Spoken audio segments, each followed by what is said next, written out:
네, 우리 금융론요. 이제 325페이지 한번 볼까요?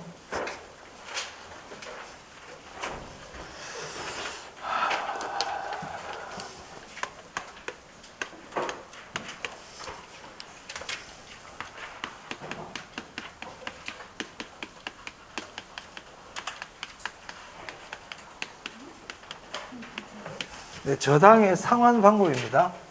이 저당의 상환 방법은 원금 균등 상환이 있고요.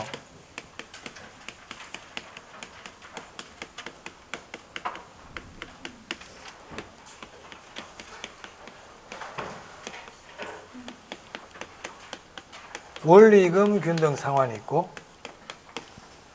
최정식 상환이 있습니다. 최정식 상환을 점정식 상환이라고도 그래요.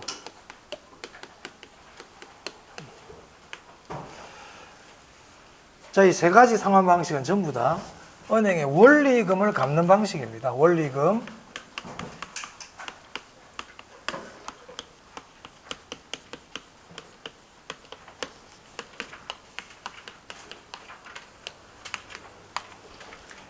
원리금이라는 건 어떻게 갚는 겁니까? 원금하고 이자를 합친 거죠. 자, 그런데 이름이 원금 균등이잖아요. 원금 균등이니까 이 원금 부분은 일정하다는 얘기죠. 원금은 똑같이 갚겠다. 그 원금은 똑같이 갚고 이자는 점점 어떻게 될까요? 시간이 갈수록 줄어들겠죠. 그죠? 원금을 갚아가니까 이자가 줄지 않겠어요? 그럼 원리금도 어떻게 되겠습니까? 감소하겠죠. 여기가 중요합니다. 원금 균등 상환은 은행에 납부하는 원리금이 시간이 갈수록 점점 줄어드는 방식이다. 저게 제일 중요해. 자, 그러면 원리금 균등 상환은요? 원리금 균등 상환도 은행의 원금과 이자를 같이 갚아갑니다. 자, 그런데 얘는 원리금 균등이잖아요. 그래서 이 원리금이 일정해요. 그럼 이제 일정한 원리금을 우리는 원리금 균등 상환액이라 그러거든요. 원리금 균등 상환액은 어떻게 구할까요? 대출 원금에다가 아까 했잖아. 뭘 곱한다? 저당 상수를 곱합니다.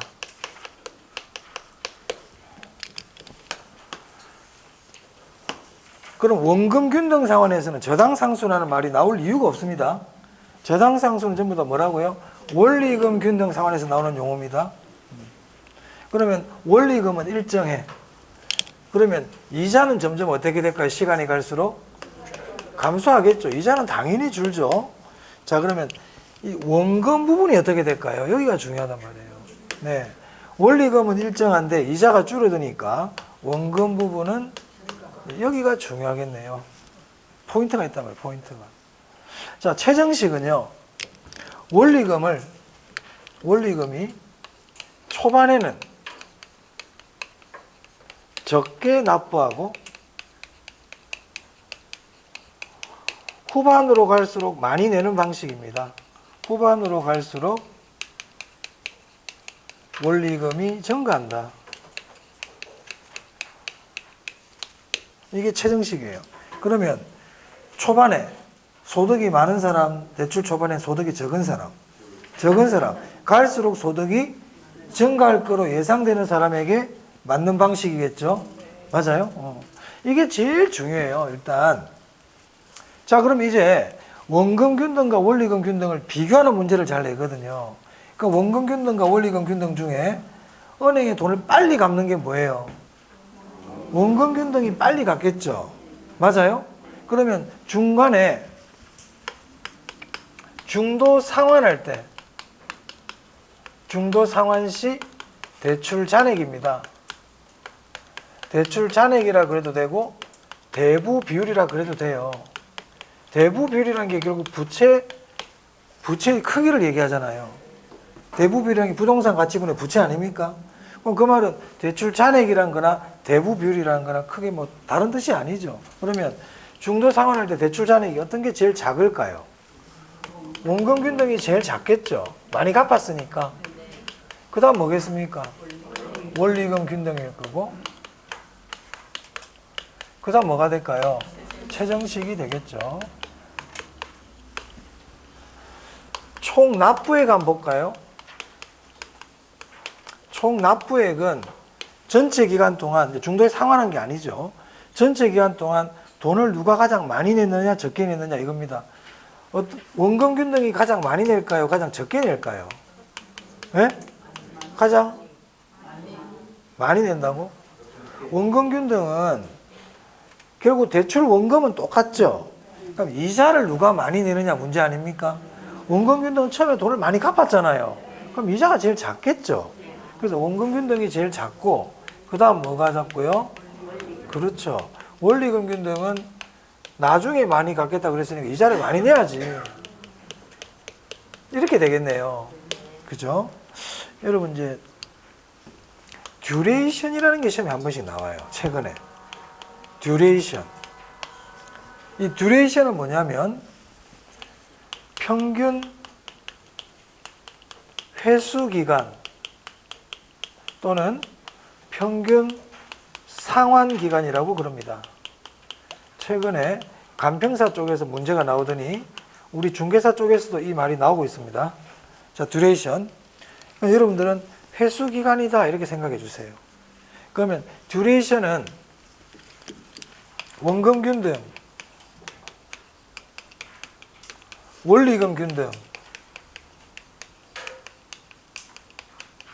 최정식이 있을 때 어떤 게 회수 기간이 가장 길까요? 최정식이 가장 길겠죠. 원금 균등은요. 빨리빨리 원금을 갚아가니까 가중평균 회수 기간이 가장 작아요. 이렇게 됩니다. 이건 하나 알아두는 게 좋을 것 같습니다. 최근에 이제 이런 것들을 내기 시작했다. 듀레이션. 전에 제가 말씀드린 적이 없죠. 이건 오늘 처음 얘기합니다. 듀레이션. 자, 그 다음에 또 여러분 거치식이라는 게 있죠. 거치식. 거치식 상환이라고 들어본 적 있나요? 거치식 상환은 보통 이런 식으로 표현하거든요. 만약에 대출 1억,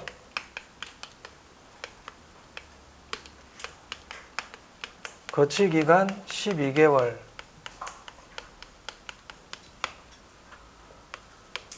원리금 균등 10년 이렇게 나왔단 말이에요. 이런 식으로. 그럼 이건 무슨 의미냐면요. 거치기간이라는 거는요. 이자만 내는 거예요. 이자만. 그러면 대출 받고 12달 동안에는 뭐만 낸다? 이자만 납부하는 거예요. 그래서 여러분 이렇게 생각하면 돼. 거치라는 거는 이자만 내는 거다. 이자만 내는 거다. 그리고 나서 이제 거치 기간이 끝이 났죠. 그럼 그때부터 10년 동안 원리금 균등으로 갖겠다. 이런 얘기예요. 그럼 여기는 원리금 균등이 될 수도 있고요. 원금 균등이 될 수도 있어요. 그러니까 거치 기간이 끝나고 나면 그때부터는 따로 정한 약정대로 돈을 갚아가는 방식을 거치형이라 그럽니다. 그럼 여러분들 시험 목적으로는 거치형 그러면 이자만 내는 거다. 제가 이 얘기를 왜 하느냐? 그럼 거치형은 원금 균등, 원리금 균등에 비해서 은행에 내는 돈이 작을까요? 많을까요? 많겠죠. 그 얘기를 하려고. 거치형은 은행에 내는 돈이 많다. 이자 납부액이 많다. 또 이거하고는 똑같은 건 아니지만 비슷한 게 뭐냐면 만기 일시 상환이에요. 자, 이것도 뭐예요? 만기 일시 상환은 대출 기간 동안에는 뭐만 내다가? 이자만 내다가.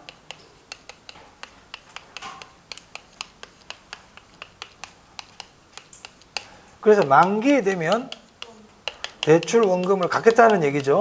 뭐 그런 뜻입니다. 그럼 이것도 은행에 내는 이자가 작을까요? 많을까요? 많죠.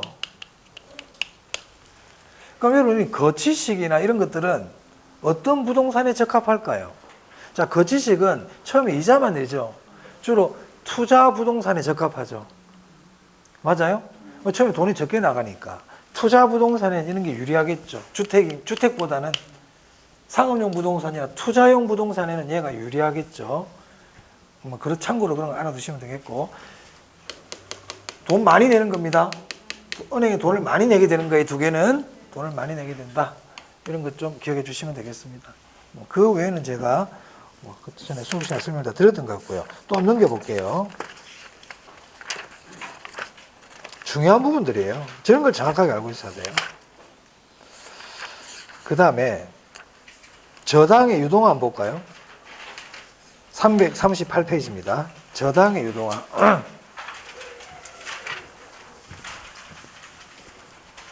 이번 주에 모의고사 본다면서요. 그죠? 내가 중요한 거 지금 하고 있는 거예요.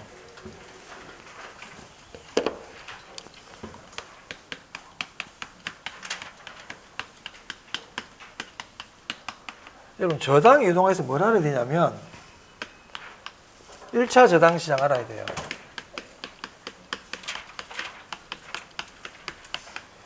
이 차 저당 시장 아셔야 돼요.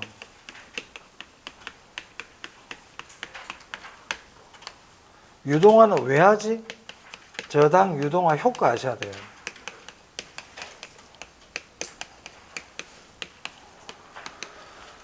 MBS 종류 아셔야 됩니다. 여기서 꼭 중요한 걸 하나 찝으라 그러면 얘는 반드시 알아야 됩니다. 그럼 하나씩 봅니다. 1차 저당시장. 자, 우리 교재에 보시면 338페이지 1차 저당시장이라고 나오죠. 339페이지 보니까 2차 저당시장이라고 나오죠. 그럼 이걸 정리한 게 중간에 표네요. 표를 보셔도 괜찮겠습니다. 자, 거기 1차 저당시장 보면요. 1차 저당시장 일단 구성해 보세요. 수요자와 금융기관 사이에 이루어지는 시장이에요. 거기 뭐 표, 339페이지 표 있죠. 거기 339. 그 표 제가 전에 줄 쳐드렸습니다. 1차 저당시장에서는 수요자라는 게 중요하다 그랬어요. 수요자는 차입자입니다. 차입자와 은행 사이에 형성되는 시장을 뭐라고 부른다? 1차 저당시장이라고 불러요. 그러면 차입자와 은행 사이니까 대출이 일어나겠네요. 그리고 대출 시장이죠. 대출, 제가 되게 동그라미 쳐드렸죠. 중요하다고. 자, 2차 저당시장 보세요. 2차 저당시장은 대출 기관과, 이 대출 기관은 은행 아닙니다. 한국주택금융공사를 얘기합니다. 저당 투자자 사이에 이루어지는 시장입니다. 투자자 동그라미 해야 되겠죠. 그래서 차입자, 수요자 나오면 1차 저당시장, 투자자 나오면 2차 저당시장. 그 투자자니까 자금을 공급해 주죠. 자금 공급 시장이에요. 그리고 2차 저당시장 밑에 유동화의 결정적 역할이란 말 보이세요? 2차 저당시장이 유동화의 결정적 역할을 합니다. 그 정도 보시면 되겠습니다. 여러분, 이 유동화라는 게 뭡니까?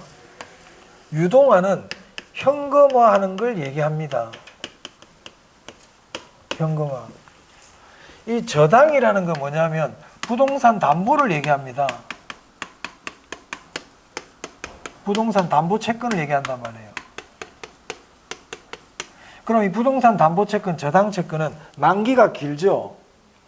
그러니까 현금화가 빨리빨리 안 되잖아요. 은행들은 10년, 20년을 기다려야만이 빌려준 돈을 다 받을 수 있잖아요. 그 현금화가 빨리빨리 안 되죠. 이걸 빨리빨리 현금화 시키는 게 저당의 유동화라고요. 그러면 이 저당의 유동화가 되면 은행들, 금융기관, 대출 여력이 어떻게 되겠어요? 확대되겠죠. 은행에 돈이 많아진단 말이에요. 유동화가 되면. 유동화가 된다는 얘기는 현금이 풍부해진다는 얘기야. 유동화는 현금이 풍부해진다는 뜻이에요. 그럼 차입자는요, 돈 빌리기가 쉬워지겠네요. 주택 구입의 기회가 어떻게 됩니까? 확대된다.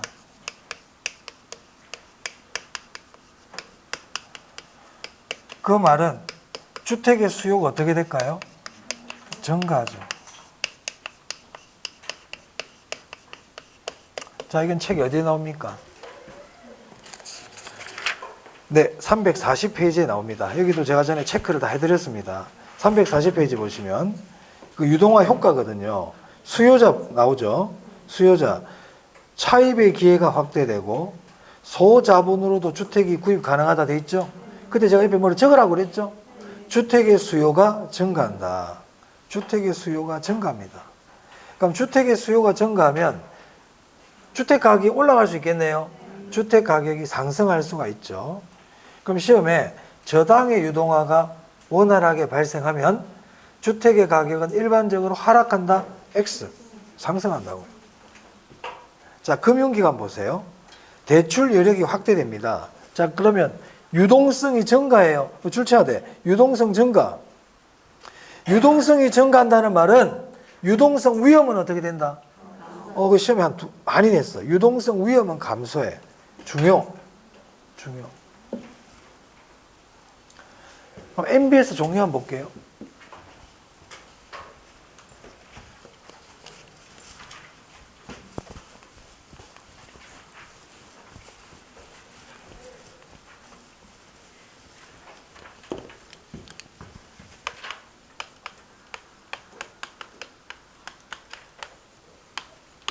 자, MBS 종류.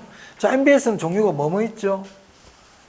MPTS, MBB, MPTB, CMO 이렇게 있다고 그랬죠.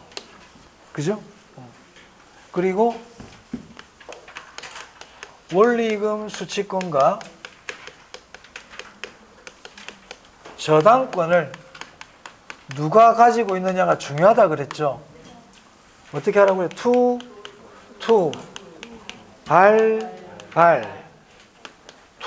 투발 이렇게 기억하라고 그랬습니다.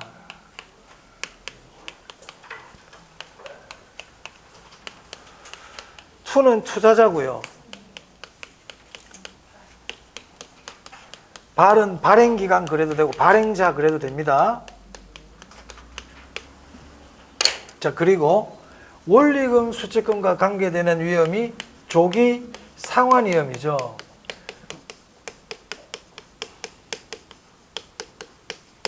저당권과 관계되는 위험이 채무 불이행 위험이잖아요.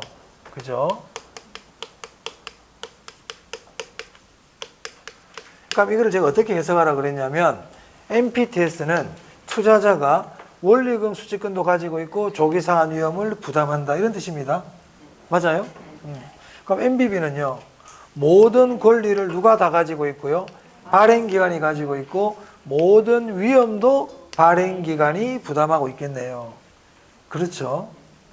그래서 MPTS를 투자자가 모든 권리도 갖고 있고 모든 위험을 부담하니까 지분형 이렇게 부르고요. 이들은 완전 정반대예요. 채권형. 이 둘은 섞여 있으니까 혼합형 이렇게 부른다고 그랬어요.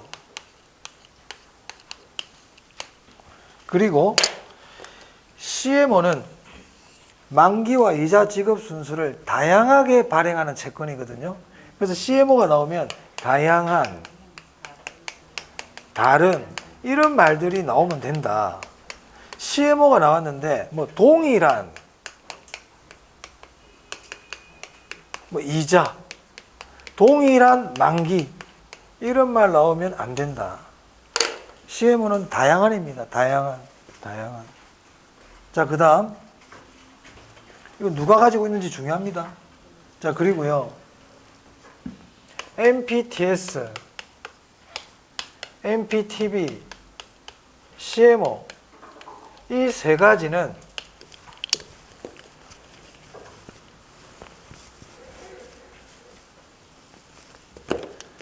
조기 상환 위험을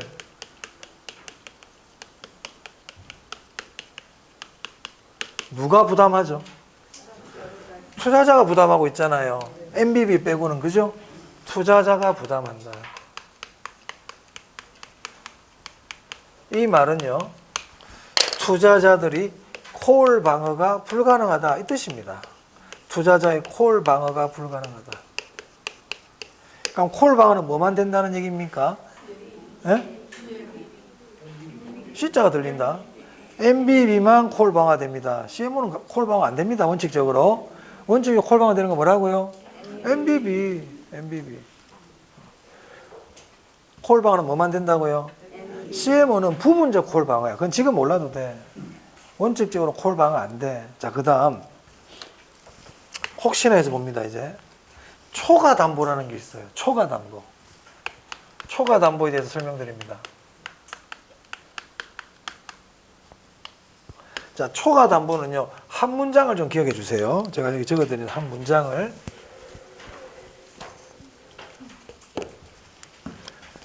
발행기관이 위험을 부담하면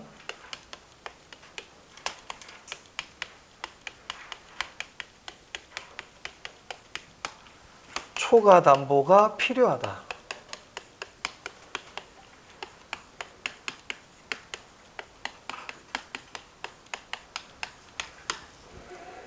이 문장을 좀 기억해 주세요. 초과담보 시험에 잘 안 나오는데 혹시나 이제 나올까봐 그러는 거예요. 보통 우리 시험은 여기까지만 알아도 큰 문제가 없어요. 지금까지는 다 답을 찾을 수 있어요. 그런데 이제 초과담보에 대해서 좀 알았으면 좋겠다. 그럼 제가 나중에 초과담보 뭔지 설명드릴게요. 일단 이 문장부터 잘 이해를 해. 그러면 발행기관이 위험을 부담하면 초과담보가 필요하다고 그랬죠. 그럼 이걸 거꾸로 해석하면 발행기관이 위험이 없으면 초과담보는 필요 없겠네요. 맞아요? 또 발행기관이 위험을 많이 부담하면 초과담보가 많이 필요하겠네요. 그렇죠. 그러니까 위험을 적게 부담하면 초과담보가 적겠네요. 발행기관이 위험을 안 부담하면 초과담보가 안 필요하겠네요. 그렇단 말이에요. 그지? 자, 그럼 이제 봐봐. 저기 MPTS 봐봐요. MPTS는 발행기관이 위험이 있어 없어? 저 표는 안 보고 알아야 돼. 이제 시기 어느 시기인데 아직까지 저걸 봐야만 합니까? MPTS 그러면 모든 위험 투자자가 부담하는 거예요. 그걸 이 표를 보고 알아야 된다 그러면 안 돼. 아직까지. 내일 모레 시험 본다면서. 이게 얼마나 중요한 건데 이걸 지금에서 아직 못 외우고 있단 말입니까? 안 됩니다. 자, MPTS는 모든 권리와 모든 위험을 누가 부담한다? 그래. 제 강의만 듣고 시험장 가려고 그러면 안 돼요. 제가 무슨 신입니까? 여러분 머릿속에 팍팍 박아줄 수 있게. 응? 중요한 거는 가르쳐 드릴 수 있지만 결국 외우는 건 본인이 해야 돼요. 그죠? 씨를 뿌리고 거두는 건 본인이 해야 된단 말이야. 여기 뿌리세요. 내가 가르쳐 줄 수 있어요. 이 땅에 뿌리면 씨가 많이 작물이 많이 납니다는 제가 알려줄 수 있어요. 좋은 땅은 제가 가르쳐 줄 수 있는데 뿌리고 거두는 건 내가 해야 되는 거야. 내가 시험장 가서 시험 봐줄 수 없잖아. 내가 뒤에 앉아가지고 1번이야 2번이야 이래 줄 수 없죠. 그죠? 여러분이 시험을 봐야 안 됩니까? 자, 그럼 봐봐요. MPTS는 모든 위험을 투자자가 부담하지. 그럼 발행기한 위험이 있어 없어? 없어. 그럼 MPTS는 초과담보가 필요하다 필요 없다? 필요 없어요. 필요 없어요. 일단 이것도 딱 기억하라고요. 필요 없다. 필요 없다는 게 무슨 뜻인지는 둘째 치고 시험은 이런 거 나올 수 있단 말이에요. 그 다음 MBB 볼게요. MBB는 초과담보 필요합니까? 많이 필요할 것 같은데 쟤는 위험을 다 부담하잖아.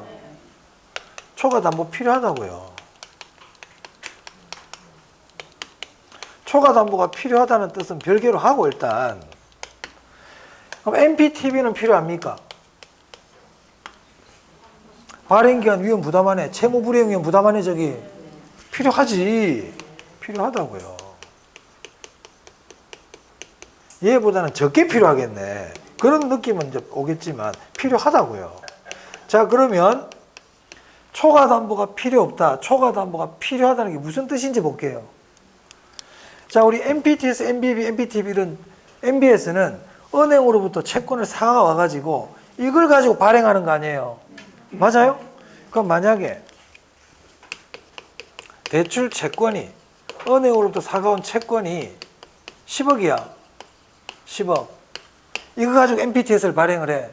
그럼 초과 담보가 필요 없잖아요. 그럼 다 발행해도 돼요. MPTS 발행액도 얼마다? 10억입니다. 왜? 발행 기간이 위험이 없어. 그걸 싹 다 발행해버리는 거야. 같다고요. 그런데 초과 담보가 필요하다는 얘기는 대출 채권이 10억이잖아요. 그럼 이걸 다 발행하면 안 돼요. 왜? 발행 기간이 위험이 크기 때문에 한 7억만 발행한단 말이야. MBB 발행액이 7억이라고요. 그럼 얼마만큼 적게 발행했어요? 3억 적게 발행했죠. 이 3억이 초과 담보예요.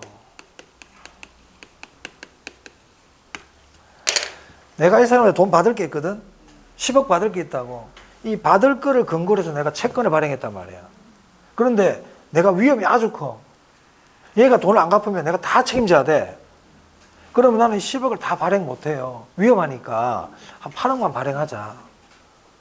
7억만 발행하자. 이렇게 된단 말이야. 이게 초과 담보예요. 근데 MPTS는요. 발행 기간에 위험이 있어 없어?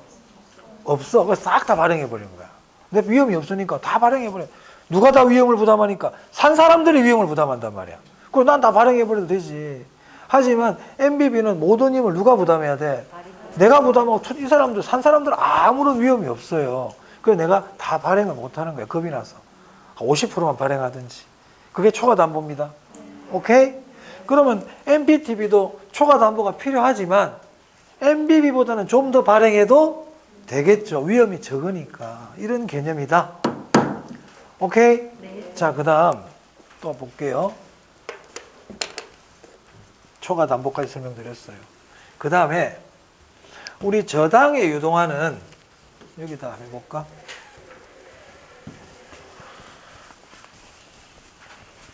이 유동화를 그림으로 한번 그려보면요.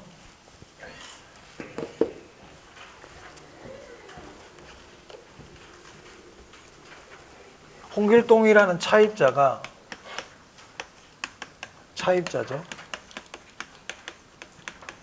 울산은행에 가서 주택을 담보로 하고 10억을 대출받았다. 20년 만기. 그럼 은행은 20년 동안 기다려가지고 이 10억을 회수를 해야 되잖아요. 그죠? 은행이 돈이 부족해지죠. 돈을 10억 대출해주고 나눠서 계속 20년 동안 받아야 되니까 돈이 부족하잖아. 유동성이 높다, 유동성이 낮다. 유동성이 낮죠. 그래서 은행은 홍길동으로부터 받을 수 있는 원리금 수취금과 저당권을 팔아버린다고요. 즉 10억이라는 대출 채권을 매각해버린다고요. 매각해버린다고. 그럼 이걸 누가 사는데요? 한국주택금융공사가 산다고요. 이거를. 한국주택금융공사가 산다고요.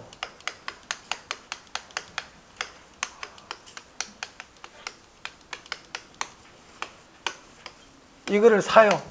그럼 한국주택금융공사로 뭐가 들어와요 지금? 원리금, 수취금과 저당권이 지금 들어왔죠? 이렇게 들어왔단 말이에요. 그럼 이제 이 원리금 수취권하고 이 저당권을 가지고 발행을 한다고요. 얘들을. 발행한다고요. 그럼 이때 야 이거 두 개 다 투자자한테 줘버려. 투자자한테 다 줘버려. 이게 뭔데? MPTS. MPTS. 야 얘만 투자자한테 줘라. 원리금 수취금만 투자자한테 줘라. 이게 뭔데? MPTB, CMO. 야, 안 돼. 이거 다 우리가 다 가지고 있어야 돼. 그냥 투자자들한테는 그냥 우리가 주는 이자 받으라고 그래.